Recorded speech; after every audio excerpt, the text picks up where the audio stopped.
In 1974, a retired railroad mechanic in Dayton, Ohio, rebuilt the drivetrain of his son's push mower on a folding card table in his garage. He used a crescent wrench, a flathead screwdriver, and a coffee can of parts salvaged from 3 broken mowers on the curb. The engine ran for another 22 years. He never owned a power tool. He was not unusual. In the 1970s, the average American garage was a working shop. A pegboard of hand tools, a vise bolted to a bench, a parts drawer built from coffee cans nailed under a shelf. Men who had come home from Korea and Vietnam had carried their training into their own basements. Their sons stood next to them on Saturday afternoons and watched. That boy is in his 60s now. His own son has never held a wrench. Number 21 uses a 3-cent item from the kitchen to rescue a jacket most homeowners now throw away. Number 14 stopped squeaky floors for 40 years using something every garage in the 1970s already had on the shelf. And number 1 has been so thoroughly forgotten that most men under 50 have never seen one. These 25 secrets were the ordinary Saturday afternoon competence of a generation that believed a man who owned a house should be able to fix the house. Hit that subscribe button. Let us count down the 25 lost workshop secrets from the 1970s every homeowner used to know. Number 25th, waxing a wooden drawer with a paraffin block. Every workshop in the 1970s kept canning paraffin on the shelf, the same wax the wife used to seal jars of preserves. You pulled the drawer out, turned it upside down, and rubbed the paraffin hard along the wooden runners. 10 passes with heavy pressure. The drawer slid back in and glided. For a father with 6 children and a house of second-hand dressers, this restored furniture the family would use for another generation. The paraffin did not fix the drawer. It told the wood the job was not over. Number 24. Rubbing a candle stub on a handsaw blade. A dull saw was not always dull. Sometimes it was sticky. You drew a candle stub across both sides of the blade, 3 passes on each face. The wax reduced friction in the kerf. A saw that had been tiring you out for 20 minutes cut its time in half. 2 cents of wax doubled the life of a $4 tool. Number 23. Sorting hardware into coffee cans, nailed under a shelf. You washed out every Folgers and Maxwell House can from the kitchen. You nailed the lids to the underside of a shelf, filled each can with sorted hardware, and screwed the cans up into the lids. A man could find the exact screw he needed in 15 seconds. A workshop in 1975 had 30 coffee cans under one shelf and could complete 95% of household repairs without leaving the house. Number 22. Soaking wooden tool handles in boiled linseed oil. You stood every hammer, axe, and chisel with the handle pointing down in a coffee can and poured oil until the handles were submerged. 24 hours. The wood drank the oil. The grain swelled. The handles came up dark amber, tight in the metal, smooth to the grip. For a plumber working 50 hours a week with his hands on the same 4 tools, this was the difference between a blistered palm and a clean shift. The oil did not preserve the tool. It renewed the agreement between the hand and the wood. Number 21. Running a pencil along a stuck zipper on a canvas work jacket. You ran the tip of a soft number 2 pencil up and down both sides of the teeth. You worked the slider gently. The zipper loosened. Graphite was a dry lubricant. It did not attract grit the way oil did. For a machinist who wore the same coveralls every day for 6 years, the pencil in the drawer was the reason the zipper never seized.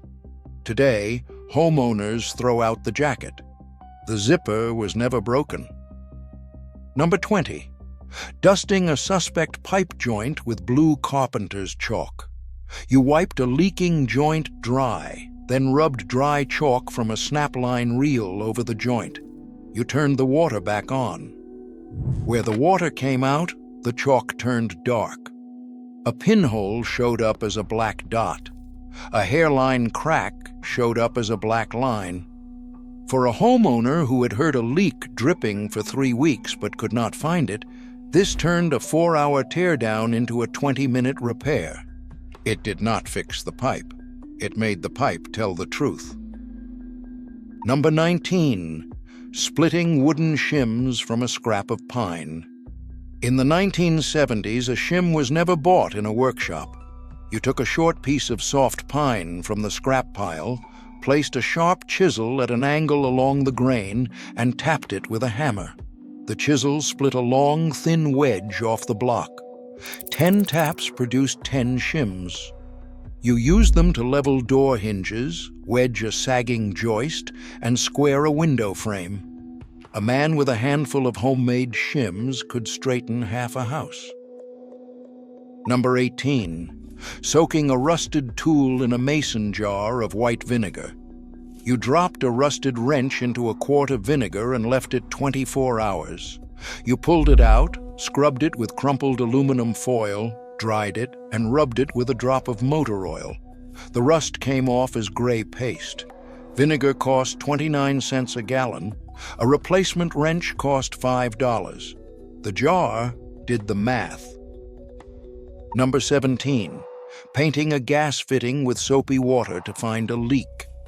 Every homeowner in the 1970s did this before heating season. You mixed dish soap into warm water and painted it onto every threaded fitting on the furnace, the water heater, the stove, and the dryer line. Where there was a leak, the soap bubbled up in a slow froth. For a father of 3 with a furnace in the basement and children sleeping upstairs, this was the November test that kept the family alive through winter. Gas utilities mailed leaflets about it to every customer. Around 1995, those leaflets stopped coming. Number 16. Freeing a seized lawnmower engine with a spoonful of penetrating oil. You pulled the spark plug on the mower that had sat through winter. You tipped a tablespoon of oil into the cylinder, waited 15 minutes, put the plug back, and pulled the cord. 9 times out of 10, the engine fired on the first full crank. For a homeowner in Cleveland in 1978, this was the difference between mowing on Saturday and spending $85 at a small engine shop. The mower he had bought in 1969 ran for another 14 years. Walk through any middle-class neighborhood in America. Count the garages with a pegboard on the wall, a vise bolted to a bench. In 1975, it was 4 out of 5. In 2024, it is 1 out of 12. What left the garage was the workshop, and what left with the workshop was an entire category of adult competence. Tools are cheaper now, adjusted for inflation, than at any point in American history. What we lost was not the ability to buy a tool. We lost the quiet, unquestioned assumption that a man who owned a house should be able to fix the house. Number 15. Cleaning corroded battery terminals with baking soda paste. You mixed arm and hammer with warm water. You unclipped the negative cable first, then the positive. You scrubbed the posts with an old toothbrush. The mixture foamed white as the acid neutralized. You rinsed, dried, and reclipped the positive first. 8 times out of 10, the car that had been dead the night before started on the first crank. She did not jump the car. She scrubbed it awake. Number 14. Pouring talcum powder into a squeaky floor joint. You found the spot that squeaked. You located the gap between the boards. You tipped a long, thin line of baby powder along the gap and worked it down with a butter knife. The squeak stopped. The powder filled the space between the boards that had been rubbing every time someone walked over them. For a homeowner in a 1952 tract house, this was a Sunday afternoon job that returned the house to silence. Today, a contractor will quote $800 for the same problem. Number 13. Sharpening a putty knife on a whetstone. A dull putty knife scraped paint. A sharp one did a dozen jobs. You laid the stone on the bench, dripped water on it, held the knife at a low angle, and drew it across, 10 strokes per side. Sharp enough to slice old caulk, cut paint sealing a window shut, and split a gasket off a carburetor. One sharpened putty knife did the work of 5 specialty tools. He did not sharpen a knife. He gave a flat tool an opinion. Number 12. Cutting rubber bands from an old bicycle inner tube. You took a blown tube saved from a patched flat. You sliced it crossways with a utility knife, each ring a 1/4 inch wide. A single tube produced 50 rubber bands, each stronger than any office supply band ever made. You used them to hold bundles of wire, wrap a screwdriver handle for grip, tie tomato plants, and secure a tarp. The inner tube did not get thrown out when it blew. It got promoted. Number 11. Reviving a hardened paintbrush in a jar of turpentine. You stood a brush that had dried rock hard, bristled down, in a quart mason jar of turpentine. 24 hours later, the paint released in gray flakes. You rinsed the brush, combed the bristles straight with an old hair comb, and hung it to dry. For a homeowner with 14 brushes on a shelf, the turpentine jar was the reason he had never bought a new brush since 1961. Here is a statistic. The home services industry does not want repeated. In 1975, the average American household spent about $275 a year on professional home repairs in today's money. The average household today spends between $3,000 and $4,500. The houses have not gotten harder to maintain. The people inside them have lost the ability to maintain them. The United States home services industry was a $506 billion business in 2023, more than doubled since 2005. The housing stock grew by 15%. The industry grew by 140%. The gap is the measurable economic value of American homeowner helplessness. Number 10. Driving a nail through the end of a broom handle. You flipped the broom over and drove a finishing nail straight down through the handle into the socket of the head. The head was now locked on. A broom that cost $4 in 1973 lasted until 1989. When the bristles wore down, the handle was pulled and driven into a new head for 80 cents. The modern notion that a broom is disposable was a 1990s invention. Nobody in a 1975 household would have recognized. Number 9. Finding a stud with a nail and a magnet. You tapped a small finishing nail lightly into the drywall. If it went in easy with a hollow thump, no stud. Move an inch and tap again. When the nail hit solid wood with a tighter sound, you knew. Or you dragged a refrigerator magnet across the wall until it stuck on a drywall screw. You measured 16 inches each way and found every stud on the wall in under 5 minutes. A 2-cent method found every stud faster than the battery-powered finders sold today for $40. Number 8. Filling a stripped screw hole with a wooden dowel and glue. You had a door hinge where the screws would no longer bite. You cut a dowel to the depth of the hole, coated it in yellow glue, and tapped it in. You waited 24 hours, drilled a pilot hole through the center, and drove the original screw back in. The hinge was tighter than when the door was first hung in 1958. A modern repair service would quote $180 to rehang a cabinet door. The dowel and glue did the job for less than $1. Number 7. Splitting a glass bottle with a hot string and cold water. You soaked a cotton string in lighter fluid, wrapped it once around the bottle where you wanted the cut, lit the string, and then plunged the bottle into cold water. The glass cracked clean along the line where the hot string had been. The thermal shock snapped the glass on a near-perfect edge. For a homeowner who wanted drinking glasses made from cut wine bottles, this was the method. The fire did not cut the glass. The temperature difference did. Magnetizing a screwdriver with a magnet. You would take a refrigerator magnet or a speaker magnet from an old radio. You rubbed the tip of the screwdriver across it in one direction only, 20 strokes. A steel screw placed on the tip would stick. You could start a screw in a tight space one-handed. For an electrician working inside a panel box with one hand and a flashlight, this was the difference between a 10-minute job and an hour-long job. Magnetized screwdrivers are sold today for $8. In 1974, any homeowner had the same tool in 30 seconds for nothing. Number 5.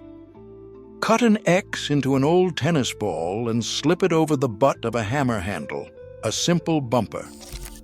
When you set the hammer down on a ladder, the ball keeps it from slipping off. If you drop the hammer from 6 feet onto concrete, the tennis ball lands first and the handle does not crack. Dead tennis balls came home from the park in a grocery bag. They cost nothing. The ball did not pad the tool. It told the tool it could rest without breaking. Number 4. Mixing fine sawdust with wood glue to make custom-matched filler. You had a scratch in walnut trim. You took the sawdust from the bench drawer, saved in a labeled jar after the last project. You mixed a teaspoon of it with a teaspoon of yellow glue. You pressed the paste into the scratch, smoothed it flush, let it cure overnight, and sanded the next morning. The repair was invisible. The sawdust was the same wood as the trim, so the color matched exactly. He did not patch the wood. He asked the wood to heal itself. Number 3. A feather from the kitchen duster, dipped in 3 in 1 oil. You drew the feather along the hinge pin of a squeaky door. You worked it into the slides of a sticking drawer, along the pivot of a sewing machine, a scissor hinge, a pair of pliers. The feather delivered exactly 1 drop of oil to exactly the right place. No drip on the floor, no smear on the wood, no excess to attract dust. Modern homeowners use aerosols that spray half an ounce onto a hinge that needs 1 drop. The feather gave the oil somewhere to go, and nowhere else. Number 2. A shop-made clamp from 2 scraps of wood and a carriage bolt. You drilled a hole through 2 scraps of hardwood, passed a long bolt through both blocks with the boards you wanted to clamp sandwiched between them, added a washer and a wing nut, and tightened by hand. You made 10 of these from $2 worth of bolts and a pile of scrap. A woodworker building a bookcase for his daughter in 1973 kept his entire project held together with homemade clamps, tightening them in the last light before dinner. He did not own enough clamps. He made the ones he was short. Number 1. A parts drawer. The humble, simplest, most ordinary thing in a 1970s workshop. And the single most important thing a homeowner could have, because without it, none of the other 24 secrets on this list worked. A parts drawer held everything that had come out of something else. Screws pulled from an old dresser before it went to the curb. Hinges salvaged from a kitchen cabinet before the remodel. Nuts and bolts from a broken appliance. Nothing was ever thrown away. When the dryer died, it was taken apart in the driveway with a screwdriver. The motor went to the parts shelf. The belt went to the parts shelf. The screws went to the parts shelf. The dryer did not disappear. It dispersed. When something broke 3 years later, the homeowner went to the parts drawer first. 8 times out of 10, the part he needed was already there, pulled from something else that had failed in 1971. For a homeowner in rural Pennsylvania in 1976, the parts drawer was the reason he could fix a broken lamp at 9 p.m. on a Tuesday in January with the hardware store closed. It never closed. It was already paid for. These 25 secrets were not tricks. They were the operating system of the 1970s American home. A pencil on a zipper, a feather on a hinge, a tennis ball on a hammer, a coffee can on a shelf. These were the correct answers, reached by a generation that believed owning a home meant knowing the home. The tools are still available. The paraffin, the linseed oil, the baking soda, the vinegar, the pencils, all still on the same shelves they sat on in 1974. What is missing is the voice that stood next to a 10-year-old boy in 1976 and said, "Hand me that screwdriver." "No, the other one." "Now watch. I am only going to show you once." We called it a workshop. They called it the garage. They were right, and we have almost forgotten.